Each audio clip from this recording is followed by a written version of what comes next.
throughout the last 10 years, Superman as a character has been disrespected and has been forgotten about by many fans. A lot of people are preferring other heroes instead of Superman. A lot of people are assuming that Superman is too boring.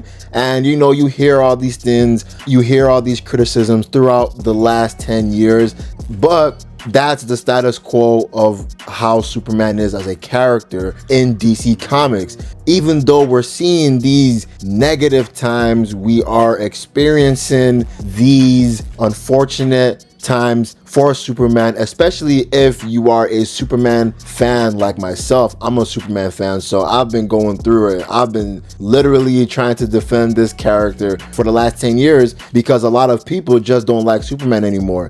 Despite that, we still have some bright spots, some little outliers that you can see in the last 10 years that really help the Superman character. The first example I'll say is the Death and Return movies of Superman that was in that DCAMU. I forgot how you pronounce that universe's name, but those two movies, they were really great in my opinion. And those two movies actually respected and helped the Superman character and franchise. And another outlier that has been sprinkled throughout the last 10 years of actual good Superman shows, even though we have mostly been seeing negative Superman shows, negative Superman movies, and just a negative aura and a negative perception of Superman all around, and that is My Adventures with Superman. That show is a very good show that it literally just released 2 years ago. It actually has 2 seasons, and both seasons have been pretty good in my opinion. The other project slash show slash movie that actually helped Superman as a character in terms of rebuilding what Superman is supposed to mean and how his character is supposed to act, that is Superman and Lois, the TV show that has been on the CW that has been largely forgotten about because it's not really the mainstream DC universe, so most people don't really care for it. But I'm gonna tell you this right now, I've been watching this show since 2020, man, since when it dropped, and I've loved every single season in my opinion. In my opinion, every season were hits, despite season 2 being the weakest point. Season 1 and 3 were really good, and season 3 ended off with a banger because we saw the introduction of 2 great villains. One is Lex Luthor, and I'm gonna tell you this right now, the actor playing Lex Luthor in this show is phenomenal, and how he plays Lex Luthor, he is so menacing in this show. When he is intimidating somebody, you know this is a psychopath that is literally in your face. And I really liked how he's an intelligent genius as well, because this Luthor, he just got out of prison after doing a 17-year bid because of Lois Lane. But Lois Lane more in this episode because we saw a flashback of Luthor, a young Luthor, even though his makeup and his hair looked a little bit funny because you can still tell he looked really old. But a young Luthor confronted Lois Lane in her office and was actually questioning Lois Lane for, doing this crusade against Luthor, even though this crusade is actually true because Luthor is a supervillain. Lois Lane and Superman managed to get Luthor convicted for 17 years. And during that conviction, Luthor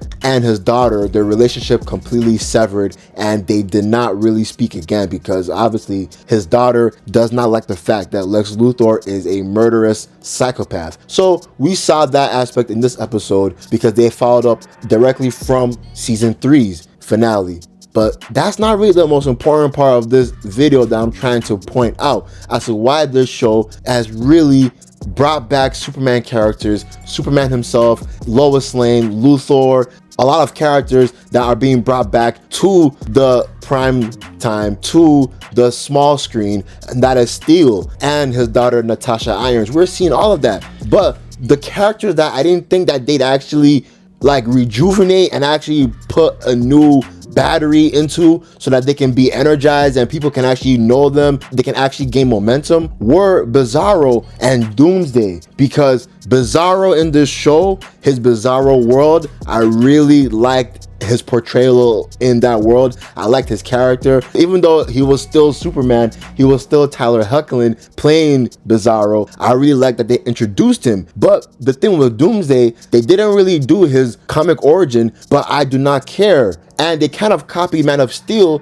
where they made Doomsday become from General Zod, but that was done in the worst way imaginable. It was so uncreative and it was so ass. But in this way, I liked it, because even though it's still Lex Luthor turning Doomsday from a Kryptonian, and this Kryptonian is Bizarro, they made Doomsday insane in the show. They made his fight with Superman must-see TV, and it's a shame that not too many people are watching the show, but a lot of reviewers that are watching the show says that the show is very great, especially the Doomsday fight, because when we see Superman face Doomsday at the end of season 3, this bleeds into this episode, and we're seeing Superman and Doomsday fight in space. They're crashing through meteors, they're bleeding, they're literally not holding back. And this is what I've been wanting to see from a Superman and Doomsday fight, because in the comics their fights are brutal, especially their first ever fight.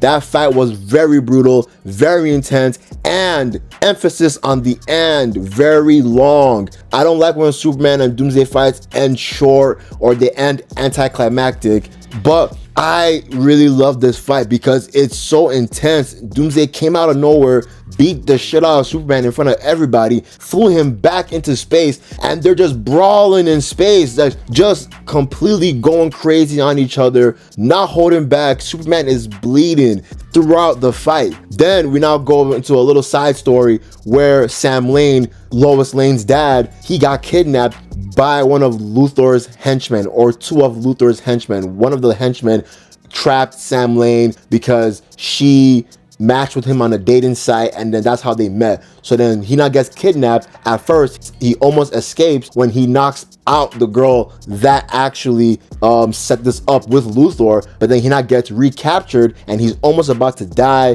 when they're about to push him down and bury him alive. And they do bury him alive, but then Jordan and Lois Lane now come and save the day. They free Sam Lane, they beat up his kidnappers, and we now see the end of the episode.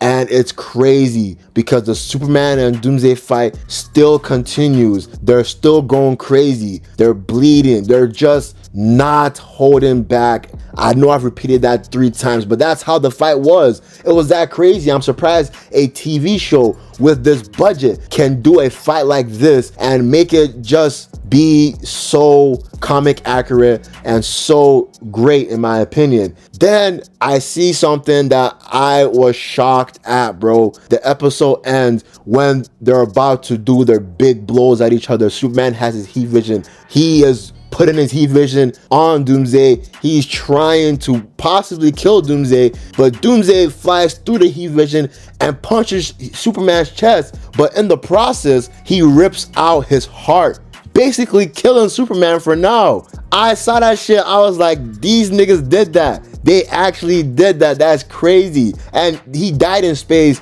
Doomsday brought back his lifeless corpse. He put that shit in front of his family in a disrespectful way. And when I saw that, I was like, this nigga is petty as fuck. After he just killed her husband, he's gonna just dump his dead body in front of his family, his grieving family. And when they saw his body, they now all started to cry. And it was a very crazy scene, man. So episode 2 already has dropped. I haven't watched that yet. So most likely, I'm pretty sure Superman won't die fully if they're gonna continue it to the end of the season, but I'm really interested right now. This first episode has got me hooked, and this series has just been hits, man. And when you look at the reviews on Rotten Tomato and on IMDb, it's at an 83% and a 7.9 out of 10.